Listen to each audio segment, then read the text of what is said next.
Cut hard. Another boundary. And 50 for Johann Jeremiah. Just his second list day game, and he's raced to a 39-ball 50. We saw a really impressive 50 from a left-hander in the first game, a young left-hander in Athens who's already broken through to the West Indies side. We've seen another one today. I've got Johann Jeremiah alongside of me. We're at beautiful Coolidge in Antigua and Barbuda, getting ready for round number 5 of the West Indies First Class Championships. Johann, let's start on, I guess, this season for you. Second season, correct? Yeah. In first class cricket. How would you say it's gone for you so far? So far it's, going pretty okay. Here and there it has its ups and downs and challenges, but with the game, it comes with challenges and ups and downs. I'm happy that you mentioned challenges because I think that is the question I want to touch on here now.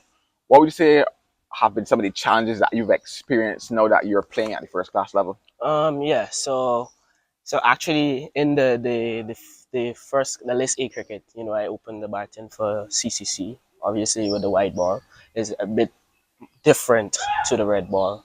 Know that the red ball would test your technique a bit more.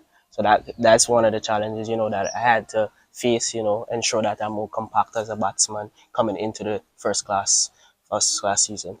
No problem. And now, obviously, I mentioned the fact that this is your second season, here at this level. So take me now back to last season. What were some of the lessons that you learned, and what do you enjoy most about your first season? Well, last year, first season, I didn't play much games. Now that I have the opportunity to play more games, I was able to learn from some of the guys. Being in the camp, I was one of the youngest players, so I was able to, look on from the sidelines, make notes, and see where I had to go and work on and to improve as a cricketer to make it to be successful at this level. No problem. But all right, so I'm not sure if everybody can hear what's going on in the background, but we can hear a couple of guys singing. Who's the best singer down in that dressing room for you guys? Best singer, good question. Maybe I'll say Ryan John because he's always singing. Is he always singing, or is he always singing good? I wish not to comment, but he's always singing. Repeat dose.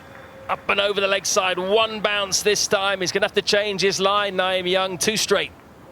You mentioned the fact that, yeah, you're still young in this, and I want to take you back to even younger days for you.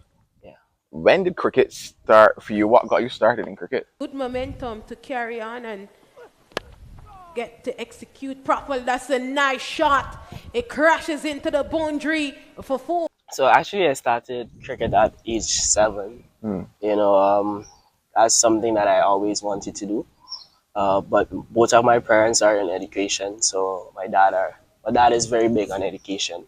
So he told me that I had, although you want to play cricket, you also, have to further your studies. So after doing, my CXC subjects, I moved over to Barbados, went to Cambermere, then went to UE, so I did A-levels, and I have a bachelor's degree in sports science. So I always had a passion for cricket. As every, I guess, Caribbean child who wants to play cricket, to play for the West Indies one day, and that's certainly my goal, to represent West Indies. I was very close at the under-19 level because I was in the West Indies under-19 camp for the 2018 World Cup. But unfortunately, I didn't get into the final team, but my goal still stands, which is to represent the West Indies team at some point in time in my life. No problem. And for every young cricketer, of course, there are persons who, I guess, act as motivators for them along the way, whether or not it might be a family member, another cricketer, somebody. So who do you say have been some of your biggest motivators or motivations along this journey? Well, my family first. And I had this coach, Mr. Gavel Walker, who been with me since 7 years. He been my personal coach. There are other coaches who also assisted me, but he particularly, been with me through that journey so far, and he's still here today alongside other coaches. All right, and now finally bring me towards back to the season where we started.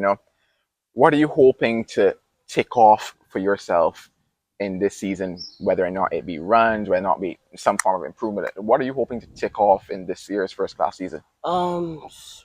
As a batsman, you always want to do well with the bat. I started off, I had a good list A, Super 50, in October, and I was able to finish in the first 10 runs with an average of 40, 41 over 41.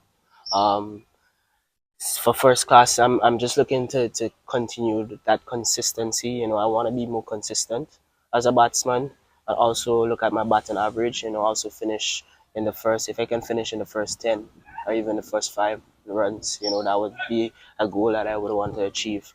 I just want to play a consistent brand of cricket and even score big runs. I want to see if I can get at least my first class 100 this season. So that's one of the goals that I want to achieve.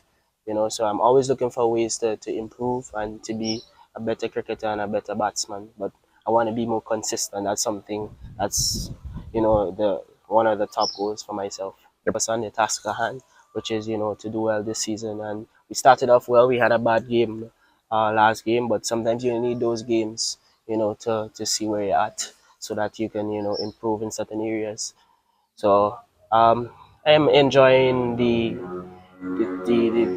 bonding of the players so far. I'm enjoying how the hunger of the guys, to do well this season. No problem. The sun getting a little hotter than when we first started. So that's a wrap. But Johann, it's been a pleasure chatting to you. And, hopefully, hey, maybe in this game you could tick off that 100. But all the best for the remainder of the season. Thank you. Thank you for the opportunity as well.